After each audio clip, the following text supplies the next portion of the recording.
There was a lot of blood right across the market yesterday, and today our focus is on Intel that reported their earnings after the market closed yesterday with what I could probably guarantee is the worst earnings we will see across the year, and they are in fact down more than 20% just in the pre-market. Now we're going to understand why this company has crashed significantly, and when we take a look at their headlines, it does reveal one of the reasons. That is, Intel is cutting 15% of their workforce with a quarterly guidance miss. Now, the bad news doesn't stop there. Not only are they cutting their workforce, but they've also reported a worse than expected quarterly results. That is both on the revenue and EPS that we will come to see. And on top of that, they have lowered their guidance for the current period. So never great. And if you thought that was it, no, there is still more. They are eliminating their dividend from today, and they are also reducing their capital expenditures. So that is a lot of information, whether or not you are a shareholder, just to digest, but it is not good news for Intel whatsoever. Now, when we take a look at this just in a bit more detail, what we can see is they are looking to lay off 15% of their employees, and this is effectively going to be part of a $10 billion cost reduction plan, as we will go and find out now. Very, very poor results. On top of that, as we said, they are lowering their full year capital expenditures by over 20%. Never a great sign when you see companies do that. Getting into the actual numbers, they reported 2 cents EPS and the market was expecting 10 cents. So that is a very large miss. And even though it is a marginal miss on the revenue, 12.83 billion versus 12.94, it is still a miss nonetheless, making it a double miss for Intel, completely eliminating the dividend as well as cutting its workforce by around 15% and reducing its full year capital expenditures by 20%. On top of that, their revenue is down 1% when you compare it from the same quarter last year. And when we look at the bottom line, unfortunately, they now have reported a 1.61 billion net loss in comparison to the same quarter last year, 1.48 billion. So unfortunately, the bad news continues for Intel. As we mentioned, it is now down to around $23, which when the market opens will bring it down to a all new 52-week low. And as we said, unfortunately, there will be no more dividend for this company moving forwards. Now we're going to take a look at the earnings investor presentation. Lots of useful information to understand what is wrong with this company. But first, we want to just run through the underlying metrics and discuss whether or not it is a high quality company. Firstly, typically from this part of our analysis, we would see a dividend safety score, but unfortunately, as we mentioned, they have now eliminated this. Intel now will not pay a dividend, and we can see they have talked about it as a pause, and this is one of the things they are looking to do in terms of their cost-cutting initiatives.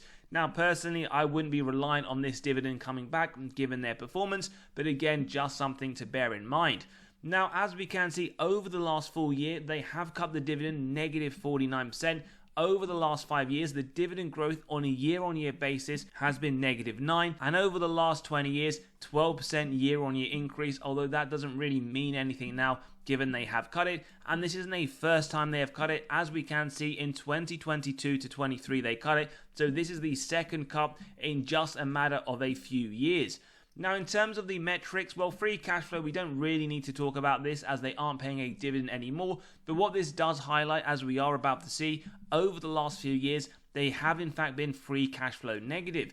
Now, on this channel, one of the things we always talk about in terms of identifying a high quality company is consistent increases over the longer term to the free cash flow, something we saw from around 2014 to 2020, but since that point we have seen not only decline, but over the last 2 years and expected over the next 12 months, negative free cash flow. So already our first red flag indicator.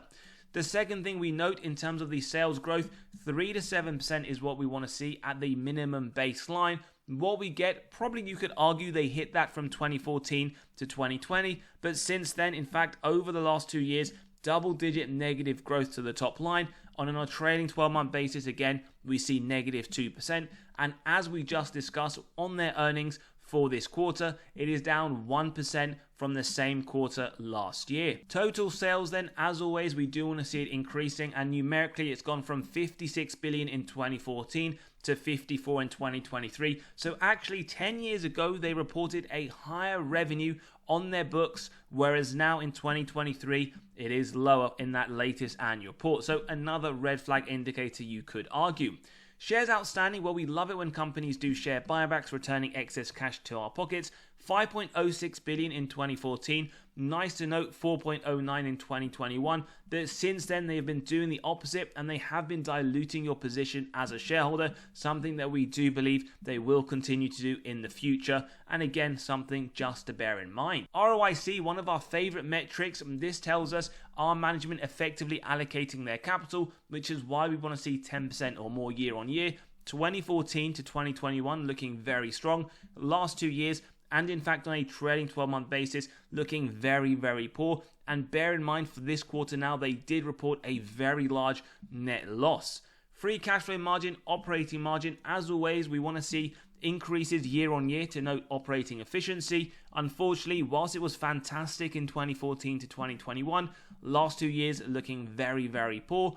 Free cash flow margin as well, the same to be said from 2014 to 2021, last 2 years, and on a trailing 12-month basis, not something we really like to note. We then move on to the net debt to EBITDA, the earnings before interest, tax, depreciation, amortization. Now this for us correlates to both dividend safety, which unfortunately they no longer offer, and the second one, the balance sheet strength. For semiconductors, we want to see 1.5 or lower, and remember, these are the number of years it would take the company to pay off all of their debt net of cash on hand.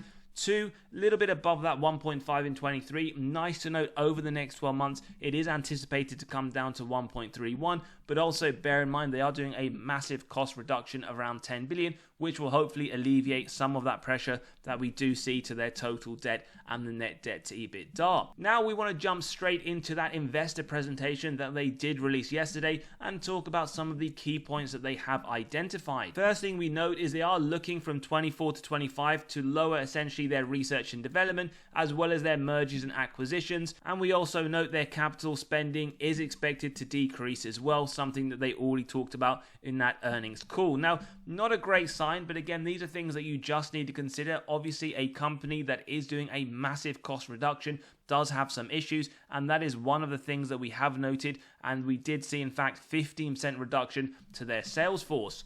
Now then we look at their highlights very quickly. This isn't against analyst targets, just against the same quarter last year. What we note, as we already said, down 1% year on year in terms of the revenue. Gross margin, remember, high quality companies not just increase their revenue, which Intel haven't done, but they also increase their margins, gross, operating and net margin. Again, not something they have done, down 1.1 percentage point on a year on year basis. And in fact, we can see this is much lower than what they had estimated from the previous quarter's guidance. And we can also see here very poor earnings per share, 0.02. This is very poor, down 11 cents on a year-on-year perspective, and also down 8% from what they were anticipating from the previous quarter when they were looking towards the guidance for this quarter Q2. So again, not seeing anything too great here, unfortunately. And we can see here the revenue on a quarter-on-quarter basis as well as the margin. In fact, quarter 2, 12.8 billion. The same quarter, 12.9 in 2023. And also we note the lowering of the margin, 38.7, lower than 39.8. So not things you really want to see from companies that do look to be strong, growing, very healthy and high quality. But again, we're just highlighting the information from the presentation. Finally, we want to talk about their outlook for quarter 3. And before we even get into the numbers, what we would say is bear in mind for quarter 2 outlook, they didn't hit the majority of the targets they wanted to. So maybe take some of this with a pinch of salt. But as we can see, their revenue expects to be down over 1 billion on a year-on-year perspective. Margin as well, down nearly 8%. And we can see here their earnings per share down significantly, not just by 44 cents, but they actually expect the earnings to be negative 0.03. Now we're going to continue with our analysis, but hopefully there are a lot of red flag indicators you should take into consideration, whether you are a shareholder or someone who is looking to buy this on the drop. And remember, the drop can continue and go even lower. Just check companies like Walgreens. Now, before we continue, we also want to let you know we have released our latest weekly articles. If you want to get access to this or any others, you can click on the pinned comment below to sign up and start read straight away. We talk about a lot of high quality, undervalued companies with very strong balance sheets. Now, also something we like to do is look at insider movement, very low at 0.04%, but what we actually see here, very marginal selling by insiders, quite a lot of buying, in fact just under 1 million, and we note this is over the last 12 months. Now, what we will highlight, in the more recent quarter, there was actually no buying or selling. You have to go back to Q2 as well as Q1, where there were 250k worth of buys in each one. Now, who these insiders were, well, we can actually see it was the CEO himself, Patrick G. He did buy on the 1st of May as well as the end of April. Now, you could argue this is quite some time away, so it doesn't really make any sense. A bit outdated to incorporate it into our investment thesis, and we can see he has bought significantly higher than the share price. Now, typically, we would say insider buying, very bullish. Insiders buy because they believe the share price will go up, but you could argue outdated, as we said. But as always, it is transparent, so you can see if you do want to consider. We then look at institutional ownership, just over 64%, around 8 billion worth of sales over the last year, with about double the buys over the same time period. And when we do take a look at the more recent quarter, we do note more than double the buys by institutions, and the same to be pretty much said for quite a significant number of quarters. You'd have to go back to Q4 of 2022 to see the opposite take place. Now, regardless, never ever solely focus on what these institutions or insiders do, and always do your own due diligence. So let's take a look at the numbers. Now, we have already covered their top line revenue, but we also want to look at their bottom line net income. And as we mentioned, their top line over the longer term has been very inconsistent. December 2014's revenue number was actually higher than December 2023. So what does that tell us about the bottom line? Is there a story that we can see here? And in fact, no good news. 11.7 billion in 2014, latest annual accounts 1.7 billion. And when we take a look at it on a graphical perspective, very inconsistent. And in fact, from the highs of 2018, it has started to be in a downward trending. And one thing that we want to point out for this quarter that they just released, Q2 of 2024, they have now made a net loss, which could signal to us that for the full year of 2024, incorporating Q3, the EPS they expect to be negative, we may have their first year over the last 10 that actually reports a net loss. We then want to take a look at the health of the company, total cash versus total debt, 14.4 billion of cash in short-term investments in 2014, 21 billion in their latest quarterly report. So in fact, we can see it has been increasing over the longer term. Although, to be honest, numerically, this number doesn't really tell us anything in isolation, which is why we always factor it against the total debt, both directionally as well as numerically. And what we can see, it has gone from around 14 billion in 2014 to around 52, 53 in the latest quarter. So whilst the cash has increased, you could argue the total debt has increased at a much rapid rate, and we can clearly see that. Although when we did look at it on a net debt to EBITDA metric, it doesn't look too bad, and we are expecting over the next 12 months the balance sheet to be slightly stronger. Again, not the greatest, though their debt has been climbing at quite a consistent rapid rate. One thing that we also like to point out is their earnings. Now, does it give you faith or not on their past record in terms of their future performance? Well, one thing to note, they had actually beaten the last 3 quarters, but now we notice in Q2, not only did they miss by around 8 cents, but Q3, they are now anticipating it to be negative. So not the greatest in terms of future projections, but we can in fact see that if they do hit their December 2025 EPS estimate, which we do now believe to be very unlikely, that the forward P will sit around 15. So just some information to consider. Doesn't necessarily mean they won't hit it given their past record. They did in fact beat 3 of the last 4. However, as we have seen their more recent one, not only a miss, but also Q3 negative EPS anticipated. We then like to take a look at some underlying metrics and gradings. Now bear in mind this hasn't updated yet given the drop that we are seeing in the pre-market, but they get a C on valuation, and this is pretty much driven by the fact, as we can see, a P on a non-GAAP basis, they are trading at a premium, 27 versus 24 of the sector median, and that is a 13% premium to be exact. As we said, when the market opens, we do believe this will be lowered. But what you can take away from this, when you look at other valuation metrics, some of them Intel do trade at a premium and others they do trade at a discount. But overall, if you want to take a look purely at the PE moving forwards, it does trade before the drop at a premium, although very marginally. Moving forwards though, after the market opens, we do believe it will be at a very small discount. We then want to take a look at the growth grade, where they in fact get a C-. No surprises given year-on-year revenue growth is -2%, sector median is positive mid-single digit, and pretty much the same to be said moving forwards, -0.36% versus a sector median of 6.75. One thing we also like to draw your attention to is the earnings per share over the next 3 to 5 years is anticipated to grow by around 48%. Now I would say take this with a very large pinch of salt given their poor quarter they had and lowering of the guidance moving forwards. We can see the sector as a whole at 14.41, but in all honesty, I would question this information right now given their earnings report does look incredibly poor. We then take a look at the final grading, which is the profitability. Now they get an A+. Few things to understand here. Their gross profit margin, 42%, is lower than the sector median of 49%. Their bottom line margin, 7%, is better than the 3% we see for the sector, but also factor in that for the next quarter as well as this quarter, they have reported a net loss. So again, moving forwards, when we're looking instead of a trailing 12-month basis, this is likely to be negative. And one thing that they score very well in is the cash from operations, 12 billion versus the sector's 100 million. Now, in terms of a quick recap for this part of the analysis, 1 buy rating from Seeking Alpha with a double hold Wall Street and Quant, C on valuation, C- on growth with an A+ on profitability.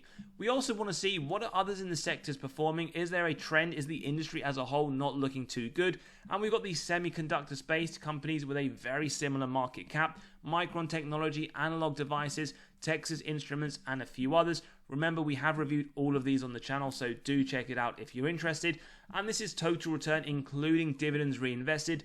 Just as a reminder though, Intel are not offering a dividend moving forwards. So -18%, and interestingly, what we can see over the last year, semiconductor space has performed very well, looking pretty decent. However, Intel -18%, the only one with negative performance, as we can see all these other ones not looking too bad. Then we extended over the last 5 years, again the worst performing and one that has been negative, others looking very strong over a 5-year period. And when we zoom out over the last 10 years, they are actually positive, but well behind the curve when we look at some of their competitors. So whilst it has performed incredibly poorly over the last 10 years, it doesn't mean over the next 10 years they won't perform very strongly, given past performance is never an indicator of the future performance. Now we want to jump into the valuation. As always, if you do enjoy the content, value is being provided, smash that like button, hit that subscribe and bell button so you are continually notified of these videos as they drop. Now typically we run through the 4 models, however we only believe the multiples and the DCF to be relevant, and they also aren't paying a dividend anymore, so we're going to get straight into it. The multiples, we have companies in a similar sector and size that we saw, their average PE multiplied by the EPS of Intel to get an intrinsic value showing our first undervaluation signal. Bear in mind though, we don't look at any one of these models in isolation. We then have the DCF model with the free cash flow year on year. Average growth -14%, but will be skewed going from positive to a large negative. And the discount rate of 8%. We've gone with a growth rate of 0, so pretty flat. You could argue that is fairly conservative, but that is what we wanted to look at in today's episode. And we get the present value of future free cash flows and terminal value. Add together with the cash, subtract total debt, get the equity value, divide by the shares outstanding, and we have another marginal undervaluation signal, which brings us to our intrinsic value, the average of these two at $27. Now do bear in mind you can grab a copy of this model by clicking on the pinned comment below and running your own numbers through. Unsurprising though, today we did see a lot of price target revisions by Wall Street. In fact, they have pretty much cut all of their price targets to around $27 on average, which isn't dissimilar from our intrinsic value, where they believe upside of 17%. Now, as always, on this channel, we do a margin of safety, and we start off at 10% and execute on this if it meets our 3 golden criteria: wide moat, strong financial metrics, and good forward-looking data, which honestly, we don't believe Intel has any of them. But again, if you do believe that is applicable for your own investment thesis, it would be a buy at around $24. We then keep going till it's near the current trading price. Right now, based on our estimates and judgments, we see a 15% MOS at around $23, and that is what it's trading at in the pre-market, but it could go significantly lower, or it could in fact rebound fairly sharply higher than the value we're seeing right now. Personally though, this isn't one that we are looking to add to our own portfolio. Many reasons. It had very poor results. Future guidance looks very poor. They've cut the dividend. Just many things that we don't believe this would fit well within our own portfolio. And for those that are interested, at 20% a buy at $22, at 25% 20, at 30 around $19. But as always, let us know your thoughts. Is 15% after the very poor results one that you would consider? Maybe you're looking to sell, or maybe it's just on the watch list to see them turn up over the next few quarters and try to turn things around. As always though, 15% MOS, 17% upside. Let us know your thoughts below. If you enjoyed today's episode, smash that like button, hit that subscribe and bell button so you are continually notified of these videos as they drop. And don't forget to sign up to the newsletter below so you can get our list of undervalued stocks, and also join us in the Patreon if you want to discuss our weekly buys and sells. As always, have a great day and see you all on the next one.